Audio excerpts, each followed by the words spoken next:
Corrupção. A corrupção, com certeza, é uma das maiores objeções das empresas que ainda não vendem para o governo. A maioria das pessoas que estão com medo, que nunca entraram nesse mercado, tem essa ressalva. Pô, mas é um mercado muito corrupto, eu vou precisar conhecer alguém, eu vou precisar molhar a mão de alguém, eu vou precisar fazer algo que eu não quero. Né? Acho que essa é uma das grandes impressões de quem não vende nesse mercado ainda, que quando vai vender para o governo tem. Pô, é um mercado que não vale a pena por causa disso. Só que eu tô aqui justamente para mostrar se existe, em que grau que ela existe e como que você se safa disso. A primeira delas é falar o seguinte: a gente não pode tratar, aqui no canal vocês sabem, quem já conhece a gente há um tempo, a gente não trata a exceção da regra como a regra. A exceção é a exceção, a regra é a regra. E eu falo para você, a corrupção nas licitações, ela é uma exceção, ela não é a regra, tá? Por que eu falo isso?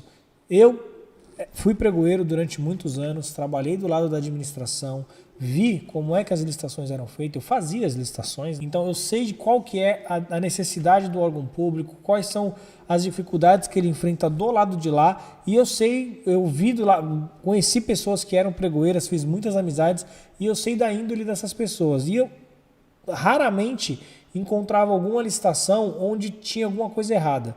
Analisando de outros órgãos, tudo, né? Claro, não vou falar que não existe corrupção, tá, galera? Mas a maioria não é assim.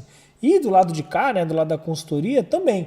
A gente já participou aqui de mais de 5.000 licitações, eu acho. Se não me engano, mais de 5.000 licitações a gente já participou. E tem uma contagem que a galera faz aí, mas acho que já passou desse número. E, pô, os casos de corrupções, não vou falar que dessas 5.000 não teve nenhuma. Estaria mentindo para vocês. Teve licitações que a gente desconfiou seriamente de corrupção, teve situações que a gente já teve que passar, mas assim, não trazendo numa proporção para 5.000 processos, eu honestamente diria que, deixa eu ver aqui, não dá 1%, não dá 1%. Então a maioria dos processos ocorre de maneira natural.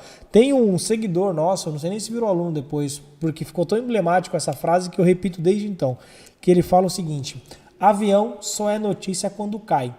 E isso faz todo sentido.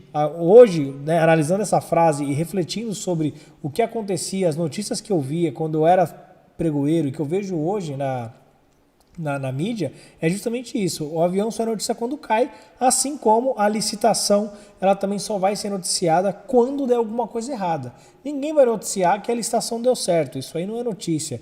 A mídia, de modo geral, ela vive dá mais audiência, dá mais ibope, dá mais o caos, o errado, o que não é a regra, a exceção da regra, né? Então, ela vive disso. Você vê, tem jornais aí no finalzinho da tarde que é raro você ver uma notícia nesse jornal de coisa boa, é só coisa ruim. E não se engane, não é porque não tem coisa boa para mostrar, tem, é porque não é notícia mesmo. Se o cara mostrar alguma coisa boa, não é notícia. O jornalzinho ali das 5h30, 6 horas, na maioria das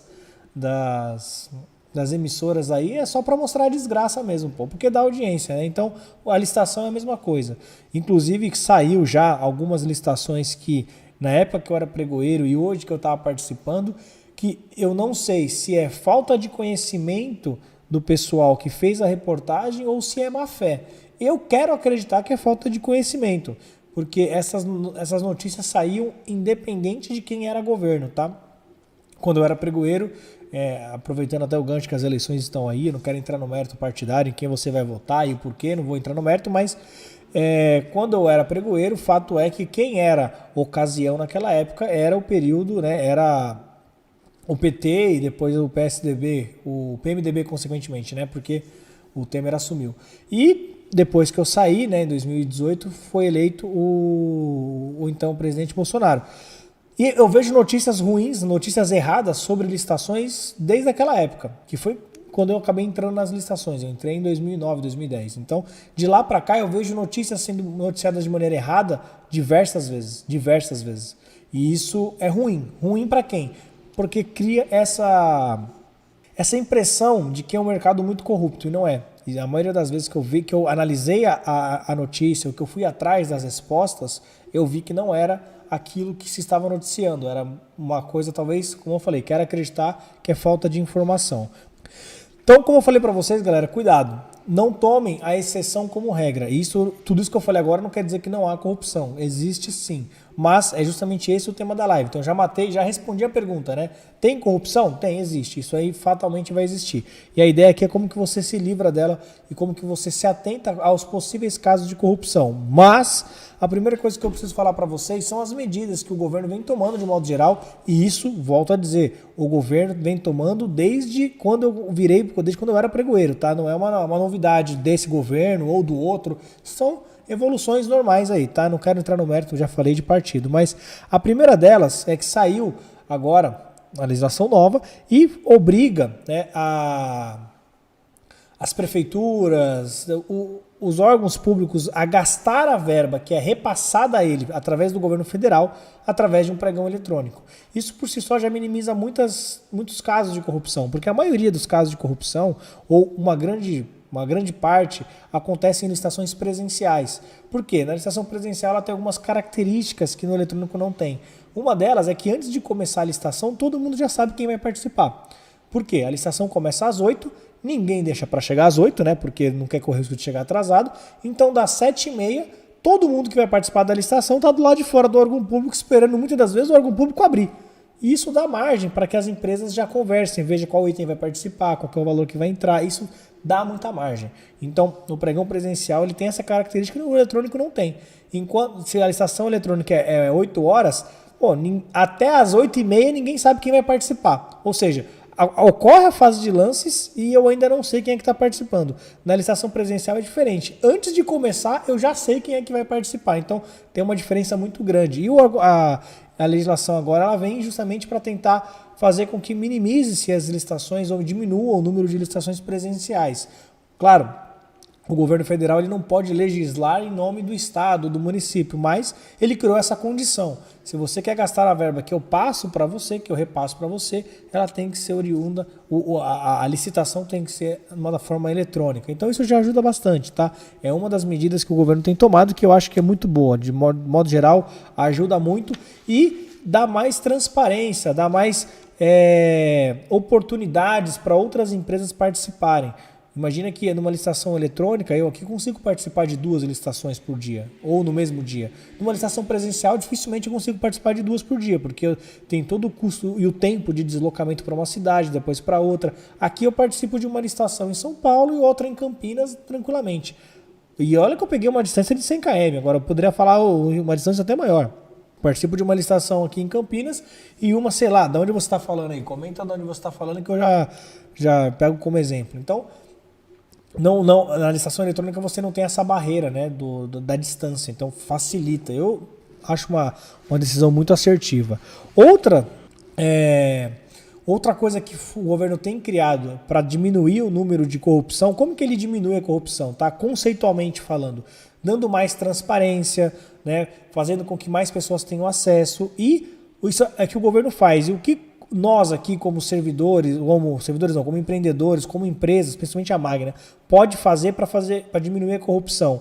É tentar trazer mais gente para o mercado. Quanto mais gente fiscalizando, mais gente participando, menor é a chance de corrupção, né? Se eu tivesse um mercado com 10 empresas participando, a chance de corrupção é X. Se tiver 1.000 empresas participando, a chance de corrupção é X menos 10, com certeza.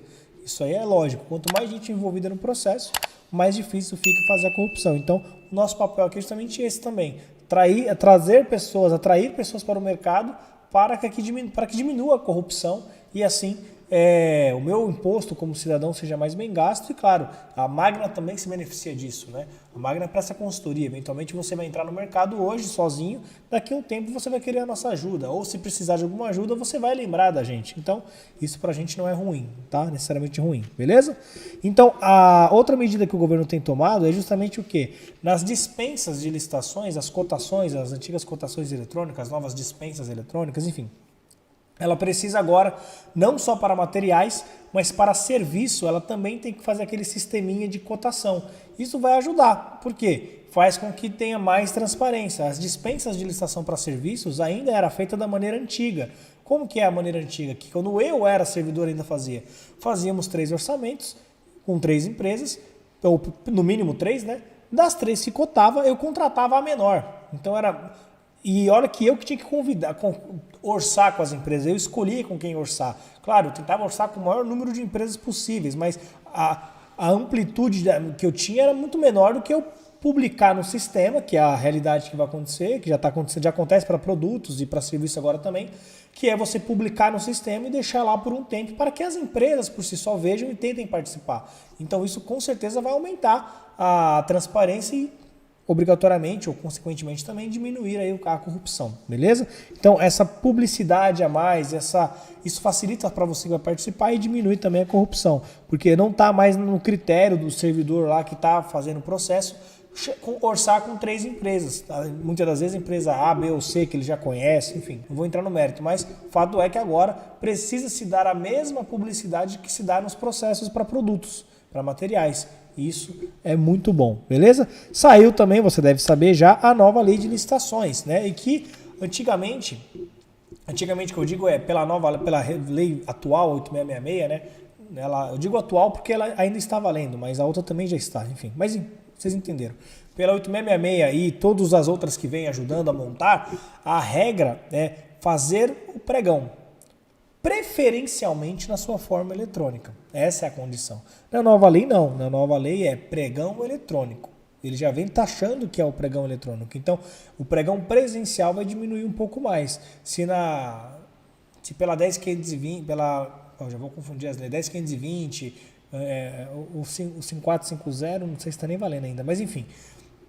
Sou ruim de lei de cabeça, tá, galera? Vou acabar esquecendo. Mas se a regra era pregão, preferencialmente na forma eletrônica, agora a condição é pregão eletrônico. Então ficou muito mais fácil, muito mais transparente. E isso é bom para você que quer entrar nesse mercado. Por quê? Vai aumentar o número de licitações.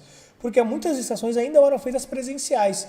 E agora vão ter que ser eletrônicas. Então vai ter ainda mais oportunidade. Eu acho que isso aí foi uma ótima decisão também. Para nós aqui que vivemos de licitação, principalmente de licitações eletrônicas, é uma maravilha, né?